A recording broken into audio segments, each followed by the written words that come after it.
जळगाव जामोद तालुक्यामध्ये विकास कामे धुमधडाक्यात, परंतु कामे होत आहेत निकृष्ट दर्जाचे। जळगाव जामोद नगर परिषद अंतर्गत अनेक विकास कामे होत आहेत।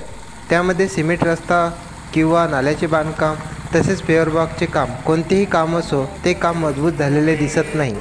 नुकतेच जळगाव जामोद शहरातून वायला वेसपासून ते हिंदू स्मशानभूमीपर्यंत सिमेंट रस्त्याचे काम 8 दिवसापूर्वी पूर्ण झाले, परंतु सिमेंट रस्ता हा पूर्णपणे उखडला आहे। रस्त्यावर सर्वत्र गिट्टी बाहेर आलेली दिसते। यावरून एक गोष्ट निश्चित होते की सिमेंट रस्त्यामध्ये निकृष्ट दर्जाचे मटेरियल वापरण्यात आले, त्यामुळे रस्त्याची दुर्दशा झालेली आहे। या रस्त्यामध्ये निकृष्ट दर्जाचे साहित्य वापरणाऱ्या ठेकेदारांवर तसेच संबंधित कर्मचाऱ्यांवर कठोर कारवाई करण्यात यावी, अशी नागरिकांमध्ये चर्चा होत आहे। जळगाव उन्नतीकरता शमीम बापू देशमुख, जळगाव।